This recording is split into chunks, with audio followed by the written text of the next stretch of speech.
Recently, I learned that many of you are curious about how to take care of your cast iron cookware. So I thought I'd show you how we do it in the test kitchen and share a recipe that's buttery delicious too. When you first buy cast iron cookware and get it home, or if you haven't used it in a while, you want to rinse it with hot water. Then use a stiff brush to scrub it, but make sure you don't use any soap. Then generously wipe the inside with a paper towel that's been dipped in vegetable oil before placing your cookware in a hot oven for about an hour. This is called seasoning the pan.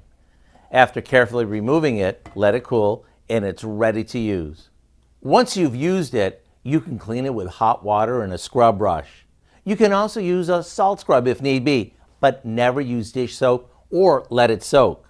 Otherwise, you'll have to season it all over again. Once you've seasoned your pan, why not celebrate by whipping up a batch of buttermilk biscuits? They're so flaky and full of buttery goodness, they're hard to resist. To get the recipe for our cast iron buttermilk biscuits, all you have to do is visit our website. I'm Howard in the Mr. Food Test Kitchen, where today we found a cast iron way for you to say, ooh, it's so good.